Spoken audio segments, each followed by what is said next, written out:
What is up, everyone? Welcome back to another video today, and in this video we are doing the 24th installment of Retro Reviews. Today we're going to be reviewing my Gemini Jets 1:400 scale American Airlines Boeing 757-200 in the chrome livery. This is another model that I featured on my channel before back in 2018. I had it on here when I unboxed it when I went to Kansas City, and that's going to be coming up here. Less than a month from this video coming out, Airliners International 2024 in Kansas City. It's just around the corner. There should be a preview video coming out at about this time. That's what I'm scheduling it for here as I record this in about mid-April, so I know this is going to be recorded way in advance, but that's just how I roll around here now. So look forward to that video and all the Airliners International Kansas City content that will come out later on in the summer. So this is a neat little model here and is also quite rare, especially this first release of the wingleted 7524 American. And you'll know here this box has a little bit of damage. We'll take a look at that here in just a little bit. So we'll start off with the box, and you'll note that this is the standard Gemini Jets box, albeit with a couple modifications. Sorry about the tripod being a little askew. It's acting weird for me, but I'll try to fix that here in the next retro review. Got the Gemini Jets all-white logo up there, made for collectors by collectors, and then this tear, because there used to be a price tag on this. I don't remember how much this was, but it was a really good deal for it, and I imagine that it now sells for way more than what I got it for on eBay. And then we have the image of the plane, got the old American Airlines logo, Boeing 757-200, 1:400 scale die-cast model aircraft. And then there's the plastic cradle in the inside, and then the underneath of the pamphlet, feel free to pause to read. Then the bottom of the box, we've got the all-white Gemini Jets logo and all your applicable advertising stuff. Right side of the box, which has the logo, image of the plane, aircraft type, and the item number on this is GJAAL 367.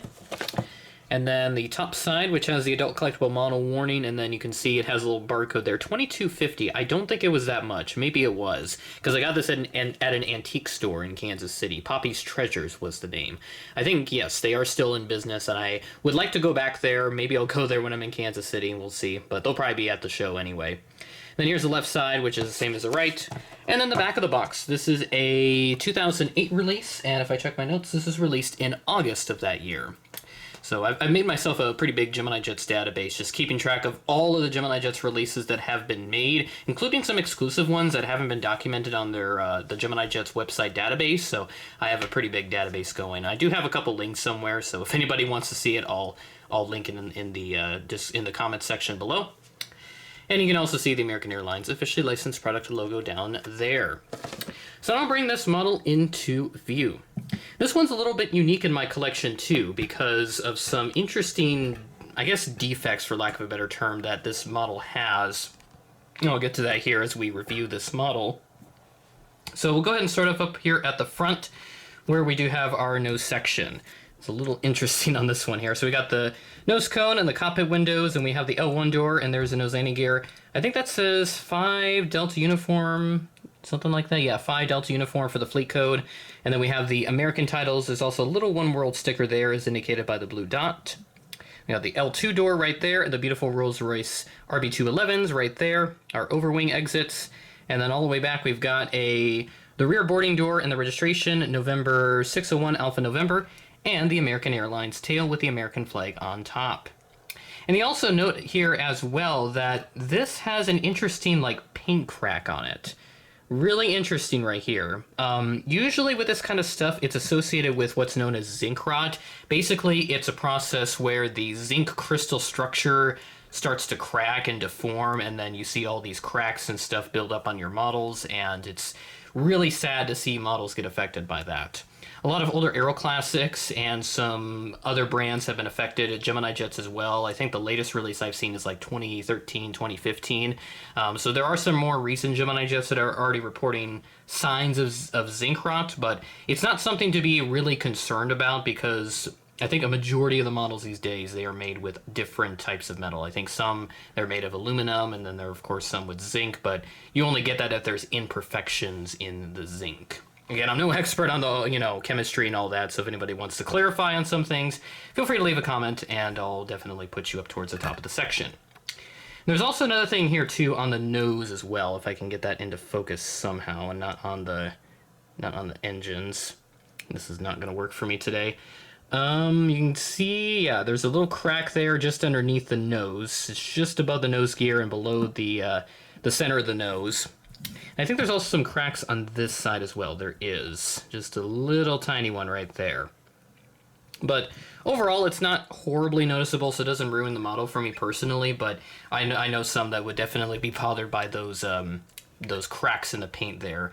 So I can't confirm for sure if this is zinc rot. I do know that the second release that they did, 602 Alpha November, sometime around 2012, has had several examples that have suffered from zinc rot, and some of them are horribly damaged. Like, the wings are all... It just turns into dust.